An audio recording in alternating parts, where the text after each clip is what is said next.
রাঁধছি বিরিয়ানির মশলা দিয়া, কিন্তু খাইছি সাদা ভাত দিয়া। কেমনটা লাগে কন তো? আজকে যে কামটা করছি একদমই মানার মতো না। পাবলিক দেখলে আমারে ঠিকই পিটাইতো। তো যখন করছি তখন কিন্তু ভয় লাগে নাই। কিন্তু করার পরে ফাইসে গেছি এরকম মনে হইতেছিল যে আসলে কি খাওয়া যাইবে? ভয়ে ছিলাম, সত্যি কথা। তো বিসমিল্লাহ বইলা তখন শুরু তো করে দিলাম রান্নাবান্না। ১ম এ গরুর গোশটা তো দেখলেনই ধুয়ে কোনোমতে নিয়ে আসলাম। এখন দিয়ে দিলাম পিঁয়াজ। পিঁয়াজটা কিন্তু আবার বেরেস্তা করে দিতে বলছে। কিন্তু আমি দিয়ে লাইছি কাঁচা পিঁয়াজ। এরপরে দিতে বলছে রসুন বাটা। সুন্দর মতো গাইডলাইন মাইনা, মাইনা আমি কাজ করতেছিলাম। সব একবারে কাঁচাই কুচাইয়া দিই নাই, একটুখানি রয়ে গেছিল।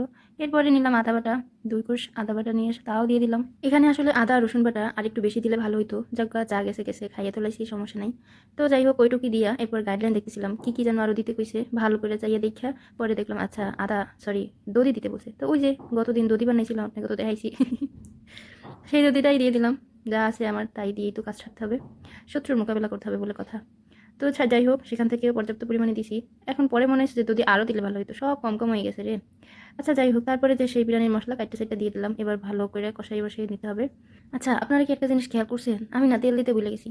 এরকম হয় এই গোশটা রান্না করতে গেলে আমি যদি এরকম বসায় রান্না শুরু করি, আগে যদি কষাই না নিই, তখনই আমি তেলটা দিতে ভুলে যাই। তো সমস্যা ছিল না, কারণ গরুতে যথেষ্ট চর্বি ছিল।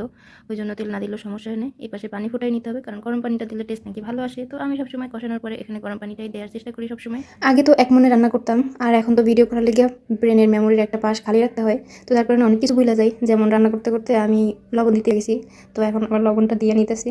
তো লবণ দিয়ে ভালো করে কষানোর পরে তো দেখলাম কি যে গোশগুলো আজকে বিশাল বড় বড় পিস রয়ে গেছে।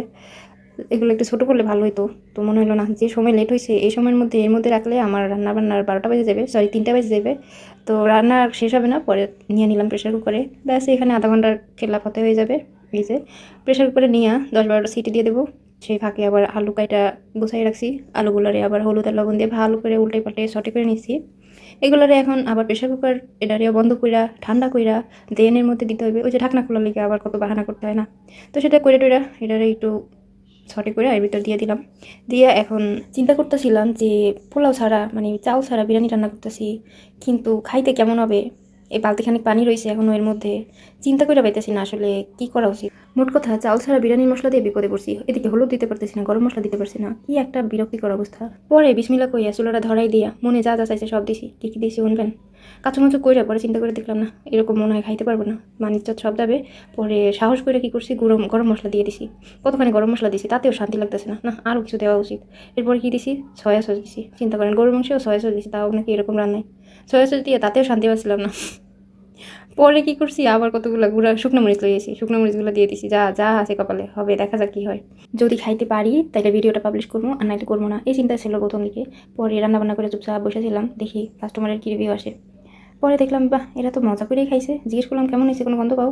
না ভালোই তো হয়েছে। এরপর সাহস করে আপনাগুলোকে লইয়েছি, মন চাইলে টেস্ট করে দেখেন। আল্লাহ হাফেজ।